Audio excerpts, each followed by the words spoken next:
So today I'm here to talk about all the books that I read during the month of March. I had a great reading month in March.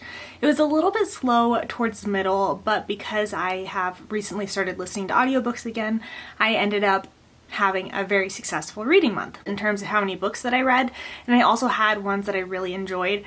With being at home so much more during this time and self-isolating, I really thought that I would be reading so much more than I actually am, but I actually have been having a little bit of a struggle with my motivation to read. But last week, my sister was staying with us, and she and I did a 24 and 48 hour readathon, so we tried to read for 24 hours. We did our first attempt at vlogging, but that kind of reignited my motivation to read, so hopefully April will continue on and being a great reading month and I'll get lots of books read. So of the 13 books that I finished this month, 2 of them were graphic novels and 4 were audiobooks. I'm going to do the same thing that I did last month and talk about my favorite books and my least favorite book of the month. My least favorite book that I read this month was Followers by Megan Angelou. This is kind of a hard one to classify because technically it is a dystopian, however it's much more like contemporary than dystopian in terms of content. I ended up giving this one a 3-star rating, so it wasn't bad, but it was my least favorite because I just didn't really enjoy my time reading it very much. It's following 2 different timelines. One timeline is in 2015 and one is in 2051.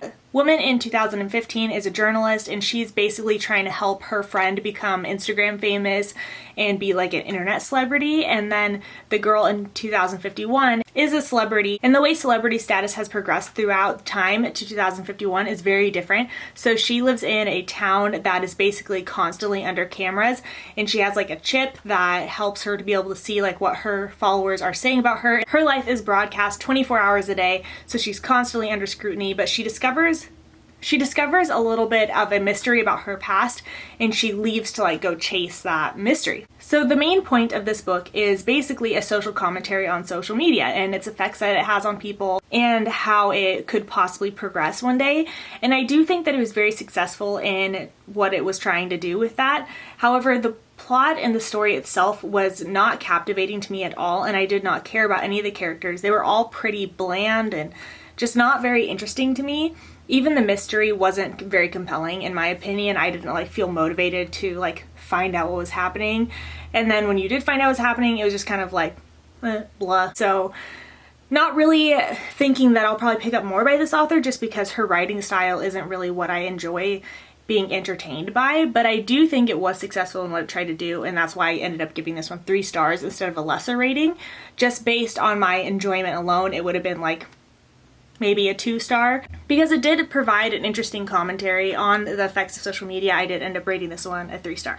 Then my favorite book that I read this month was Walk on Earth a Stranger by Rae Carson. I loved this one and I gave it 5 stars. This is a Western about a girl whose parents get murdered, and she ends up disguising herself as a boy so that she can get on one of the wagon trails, since single women have a hard time doing that, and heading west to the gold rush in California. There is a little bit of a twist because this girl does have like some sort of magical ability where she can detect gold, but I wouldn't say that that's the main focus of the story. The main focus is definitely on the historical fiction side of things and the wagon trail. And this book just really took me back to my childhood so much.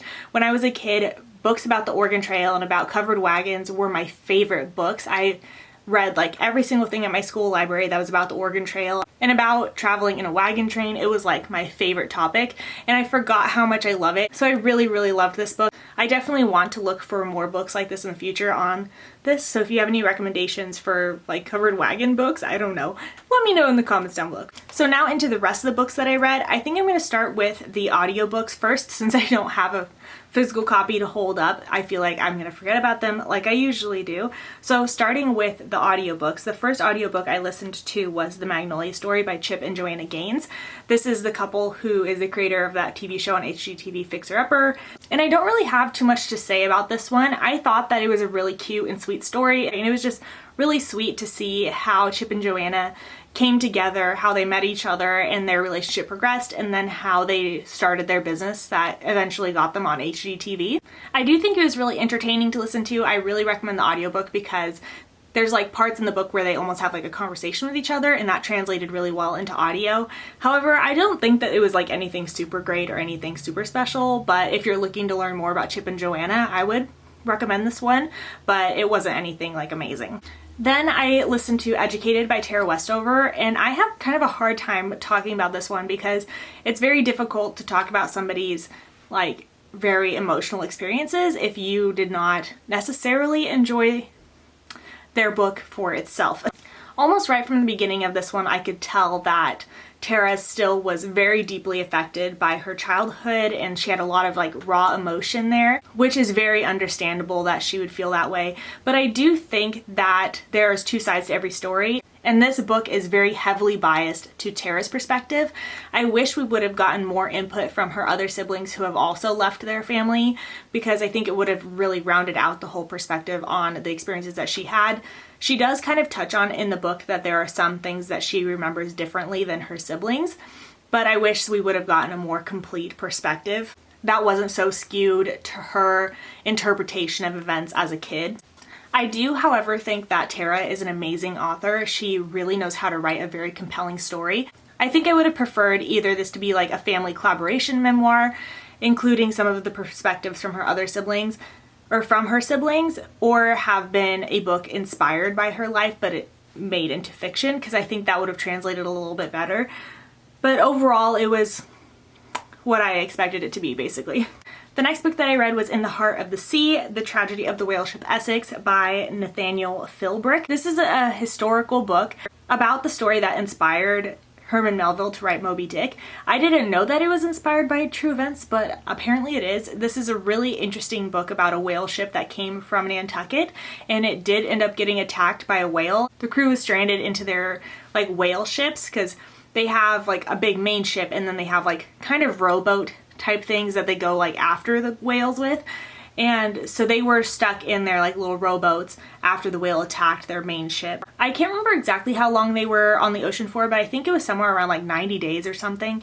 And it is a really crazy story. From what I read in the book, they were saying that this used to be something that was like really taught about in schools as like history and stuff, but over time it's kind of like faded into the past. But I do think it was a really interesting subject to learn more about, especially because it's what inspired Herman Melville. So I really enjoyed this one, and I thought it was very entertaining to listen to.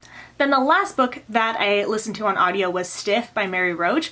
And this one might actually make it onto my favorites of the year because it was so interesting. So this is a book about the history of the use of human cadavers, which sounds so weird, but it's all about like how they've benefited our society and like medical progression, how they help with like crash testing and all the different things. This book just basically talks about why they feel like it's important to donate your body to science because of how many benefits come from it for the greater world.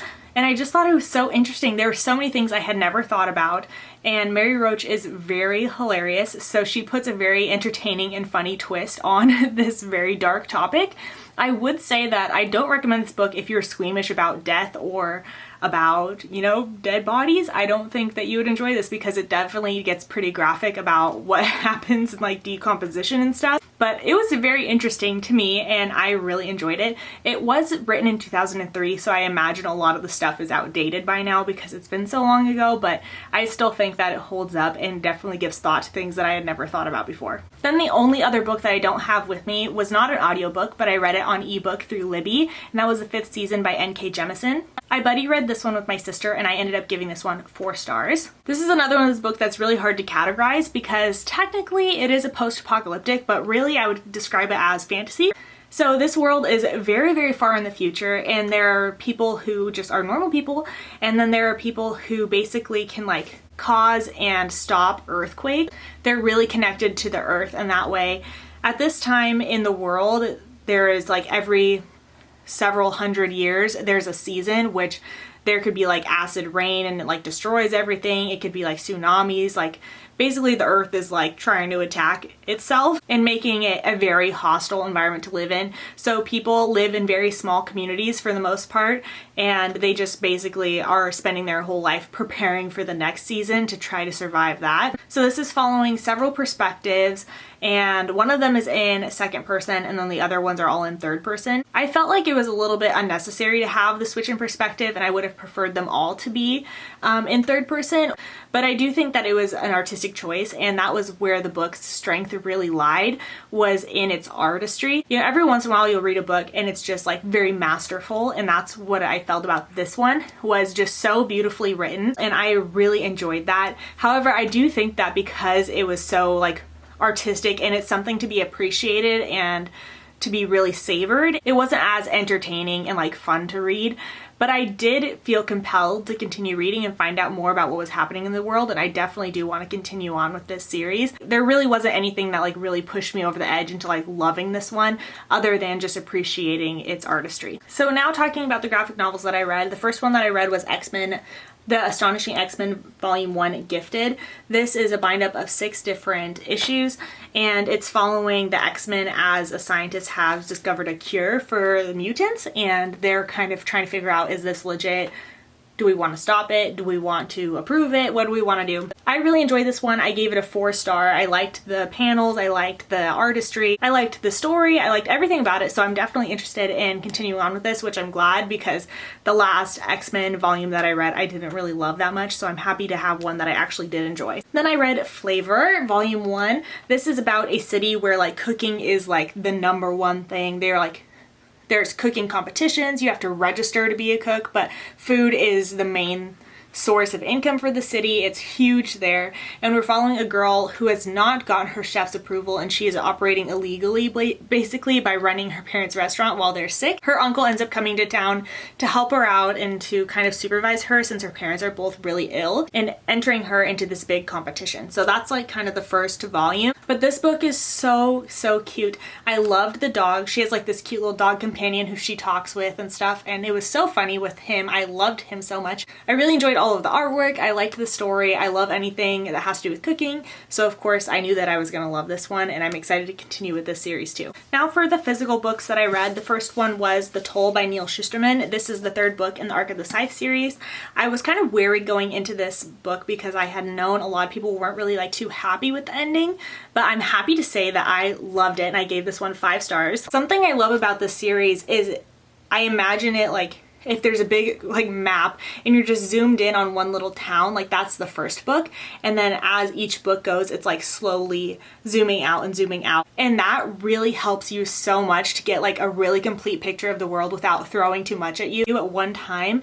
And that's what I just love about the series. So this one does not really focus too much on the 2 main characters that we got in the other books, but it really like helps you to broaden your whole world perspective. I will say it was slow moving because of how much development that they were doing with the world, which I know has been a critique of a lot of people when they read this one. But I personally wasn't really bothered by that because I just really was loving what this was doing. Neal Shusterman has become one of my favorite authors. I have been loving everything that he's been writing, and I just highly enjoyed this one, and I really recommend the series. It's so good. I read a lot of really big books this month. The other book that I read was Crescent City, House of Earth and Blood by Sarah J Maas.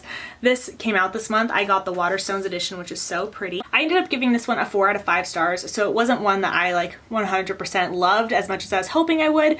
However, I do think that a lot of that was very personal taste because I don't enjoy urban fantasies, and this is very much an urban fantasy.